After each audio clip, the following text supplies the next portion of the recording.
इन्फोसिस या देशातल्या दुसऱ्या क्रमांकाच्या आयटी कंपनीनं 195 प्रशिक्षणार्थींना कामावरून काढून टाकले। अंतर्गत मूल्यांकन चाचणीत नापास झाल्यानं त्यांना नोकरीवरून काढून टाकण्यात आले। याआधी यावर्षी फेब्रुवारी 320 प्रशिक्षणार्थींना नोकरी गमवावी लागली होती।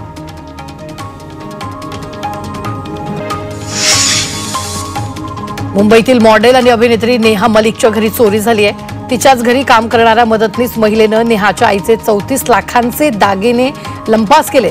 याबाबत नेहानं अंधेरी पोलीस स्टेशनमध्ये शहनाज शेख या महिलेविरोधात तक्रार दाखल केली आहे। शहनाज नेहाच्या घरी काम करायची तेव्हा तिनं दागिन्यांचं कपाट हेरून त्यावर डल्ला मारला। भिवंडीत खंडूपाडा रोडवरील अनधिकृत बांधकामांवर महापालिकेनं धडक कारवाई केली। उच्च न्यायालयाच्या आदेशानंतर निजामपुरा भागातील खंडूपाडा रोडवरील 4 अनधिकृत घरं जेसीबीनं पाडण्यात आली। विनापरवाना हे बांधकाम केल्यानं कारवाई झाली आणि यामुळे अनधिकृत बांधकाम करणाऱ्या इतरांचे आता धावे दणाणले। नाशिक जिल्ह्यात आंबा, द्राक्ष, सीताफळ, ड्रॅगन फ्रूट यासारख्या विविध फळपिकांची लागवड केली आहे। स्ट्रॉबेरीची शेती वाढली असून नाशिकची 14 स्ट्रॉबेरी देशभरातील बाजारपेठेत दाखल होते। त्यामुळे शेतकरी आर्थिकदृष्ट्या सक्षम होत आहे। मंत्री आशिष शेलार आणि गायिका आशा भोसले यांनी एकत्रितपणे शिर्डीच्या साईबाबा समाधीचं दर्शन घेतलं। यावेळी शेलार आणि भोसले कुटुंबियांची उपस्थिती होती। तसंच साई दर्शनानंतर शेलार यांनी हाजी अब्दुल बाबा यांच्या कबरीचं देखील दर्शन घेतलं। मनमाड कृषी उत्पन्न बाजार समितीच्या सत्ताधारी गटातील 10 संचालकांनी सभापती दीपक गोगड यांच्या विरोधात उपोषण सुरू केले। सभापती मनमानी कारभार करतायत। 3 महिन्यांपासून बाजार समितीची सर्वसाधारण सभा घेतली नाही असा आरोप उपोषणकर्त्या संचालकांनी केला। यवतमाळमधील उमरखेडमध्ये कडकडीत बंद पुकारण्यात आलाय, तर पहलगाममधील दहशतवाद्याच्या हल्ल्याच्या निषेधार्थ हा बंद पुकारलाय। यावेळी संतप्त नागरिकांनी पाकिस्तानचा ध्वज ठेवलेली तिरडी यात्रा काढली आहे। तसंच आतंकवाद्यांचा खात्मा करण्याची मागणी केली आहे। जालन्यातील जाफराबाद तालुक्यात बेसुमार वृक्षतोड सुरू आहे। जाफराबाद तालुक्यात ठिकठिकाणी रस्त्याच्या कडेनं दिसणारी तसंच शेतातील मोठमोठ्या वृक्षांचीही बेसुमार कत्तल होत असून भर दिवसा डेरेदार झाडं तोडली जात आहेत। कोल्हापूर आणि सांगली जिल्ह्यात महापुरामुळे होणारे नुकसान टाळण्यासाठी महापुराचं अतिरिक्त पाणी दुष्काळी भागात वळवण्यात यावं, यासाठी महापूर नियंत्रण कामाची निविदा लवकरच प्रसिद्ध करण्यात येणार आहे। या योजनेसाठी 3200 कोटी रुपयांची मंजुरी देण्यात आली आहे। पुणे जिल्ह्यातील शिरूरच्या करंदीमध्ये टायर्सच्या दुकानांना भीषण आग लागली। या आगीत 8 दुकानं जळून खाक झाली आहेत। जुने टायर आगीच्या भट्टीत टाकून टायर्सवर प्रक्रिया केली जात होती। यावेळी अचानक आग लागली। आगीवर नियंत्रण आणण्याचे प्रयत्न सुरू आहेत।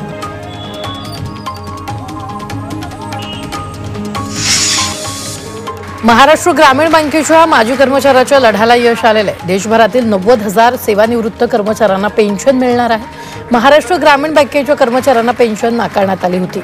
यावेळी कोर्टात कर्मचाऱ्याची बाजू मांडणाऱ्या वकिलांचा सत्कार करण्यात आला।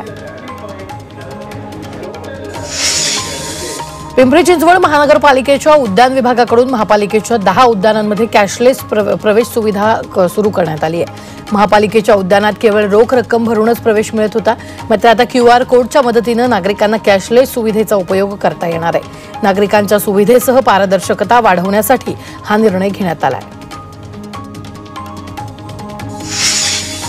Indian railway catering and tourism कॉर्पोरेशननं Bharat गौरव ट्रेनच्या छत्रपती शिवाजी महाराज सर्किट या विशेष वारसा दौऱ्याची घोषणा केली आहे। 9 जून 2025 पासून हेरिटेज टूर सुरू होणार आहे। 5 दिवसांचा हा दौरा असणार आहे। तर छत्रपती शिवाजी महाराज यांच्याशी संबंधित जीवन वारसा आणि महत्त्वाच्या ठिकाणांची पाहणी या दौऱ्यात करता येणार आहे।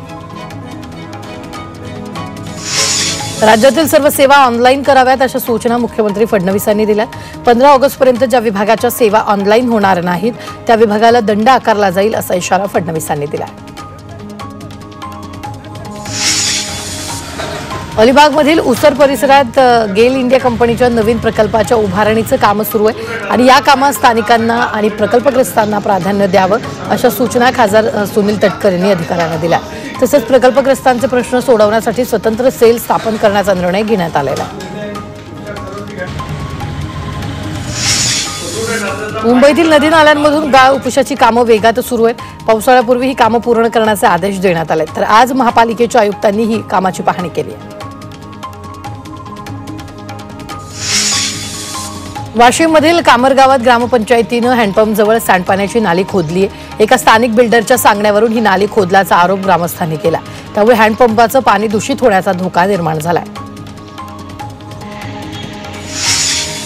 मुंबईतील वांद्रे किल्ल्याजवळील सीलिंगच्या अतिरिक्त जोड रस्त्याला मान्यता देण्यात आली आणि या भागातील वाहतूक कोंडी सोडवण्यासाठी हा सीलिंग प्रकल्पाचा अतिरिक्त जोड रस्ता तयार करण्यास मुख्यमंत्र्यांनी मान्यता दिली आहे। तसंच MMRDA ला आराखडा तयार करण्याचे निर्देश देण्यात आले।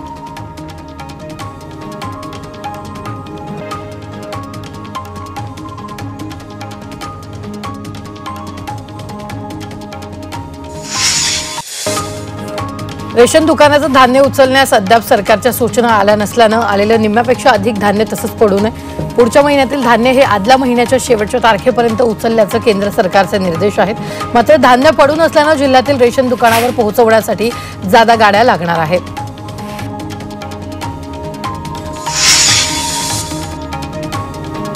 कुलाबा इथल्या रहिवाशांनी रेडिओ क्लब जेट्टीच्या बांधकामाविरोधात मुंबई हायकोर्टात याचिका दाखल केली आहे। या बांधकामामुळे स्थानिक पर्यावरण आणि रहिवाशांच्या जीवनावर विपरीत परिणाम होईल असा दावा याचिकेत करण्यात आला। कोट्यवधी रुपये खर्च करून बांधलेलं संत रोहिदास उद्यान धूळखात पडलंय। देखभाल अभावी या उद्यानाची दुरवस्था झाली आहे। गेल्या 20 दिवसांपासून हे उद्यान बंद आहे। त्यामुळे नागरिकांनी धुळे महापालिकेच्या विरोधात रोष व्यक्त केला। राज्यात अनेक उपजिल्हाधिकारी पदं रिक्त आहेत। 80हून अधिक उपजिल्हाधिकाऱ्यांची पदं रिक्त आहेत। त्यामुळे सरळ सेवा तहसीलदारांच्या कोट्याला कात्री लागली। दरम्यान रिक्त पद असल्यानं कार्यभार प्रभारींच्या हाती जाणार आहे। पश्चिम रेल्वे मार्गावरील कांदिवली आणि बोरिवली दरम्यान घेतलेल्या 35 तासाच्या मेगा ब्लॉकमध्ये पूल क्रमांक 61च्या रिगार्डिंगचं काम पूर्ण झालेलं आहे। तर या ठिकाणीतील जुनं कास्ट आर्यन गर्डर बदलून त्या जागी 20 सिमेंटचे स्लॅब बसवले। त्यामुळे आता 50 किमी प्रति तास या वेगानं ट्रेन चालवणं शक्य होणार आहे। KDMCच्या भ्रष्टाचाराविरोधात मनसे कार्यकर्त्यांनी अनोखं आंदोलन केले। मिस्टर इंडियाचा चष्मा घालून आंदोलन करण्यात आलं। अस्तित्वात नसलेल्या डिव्हायडरच्या रंगरंगोटीसाठी लाखोंचं बिल काढल्याचा आरोप मनसेनं केला।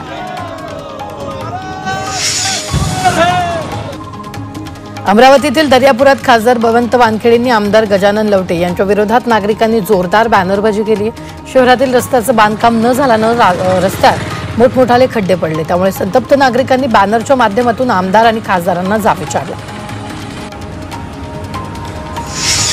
सोलापुरातील अक्कलकोटमध्ये छत्रपती संभाजीराजे चौकात विविध सामाजिक संघटनांकडून आंदोलन करण्यात आलं। तर काश्मीरच्या पहलगाममधील दहशतवाद्याच्या हल्ल्याच्या निषेधार्थ हे आंदोलन केलं। या आंदोलनात पाकिस्तानचा झेंडा जाळून निषेध व्यक्त केला।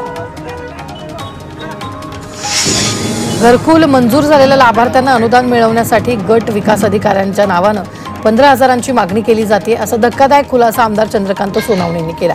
घरकुल धारकांना अडवल्यास आम्हाला कठोर भूमिका घ्यावी लागेल असा इशारा त्यांनी दिला।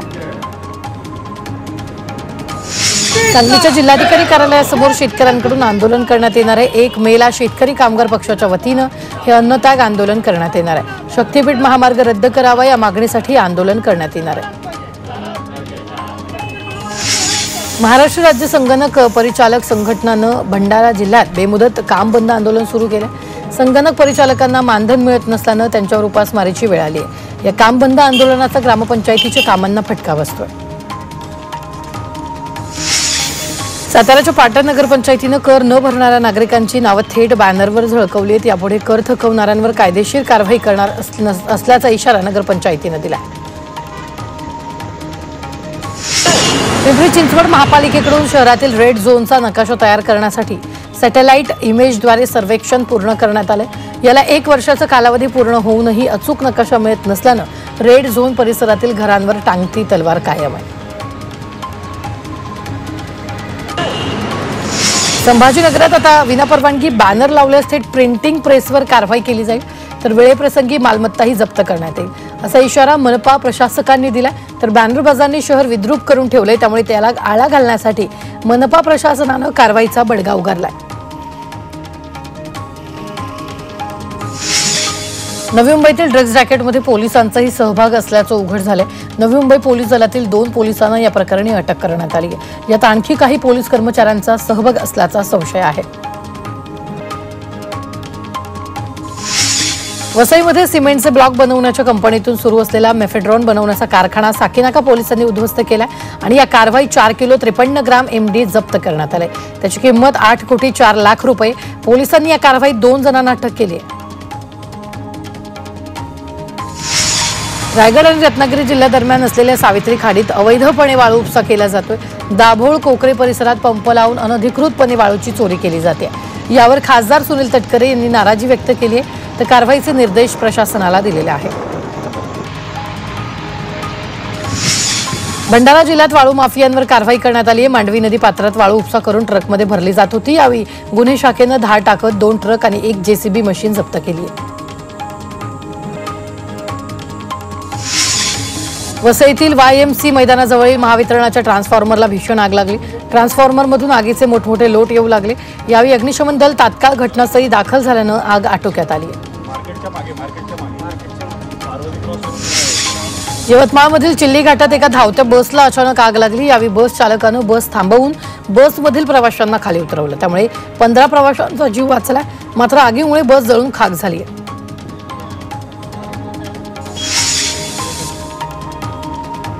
मुंबईचे पोलीस आयुक्त विवेक फणसळकर 30 एप्रिल रोजी निवृत्त होणार आहेत। फणसळकर यांच्यानंतर मुंबईचे पुढील पोलीस आयुक्त कोण याची चर्चा सुरू झाली। सदानंद दाते, संजय कुमार वर्मा, रितेश कुमार, महिला पोलीस अधिकारी अर्चना त्यागी या वरिष्ठ अधिकारी यांच्या नावावर सध्या चर्चा सुरू आहे। मनमाडच्या पानेवाडी भागात चोरट्यांनी एका टँकरमधून 2000 लिटर डिझेल चोरून नेले। टँकरच्या टाक्याचे सेन्सर, लॉक आणि वायरिंग तोडून चोरट्यांनी डिझेल लंपास केले। या प्रकरणी पोलिसांनी चोरट्यांविरुद्ध गुन्हा दाखल केला। पनवेलमधील एका ज्वेलर्सच्या दुकानात चोरी झाली। एका महिलेनं सोन्याचा कडा पाहत असताना गुपचूप सोन्याचा कडा तिच्या बुरख्याच्या खिशात लपवला। या चोरीची घटना सीसीटीव्हीमध्ये चित्रित झाली। या प्रकरणी पोलीस अधिक तपास करत आहेत।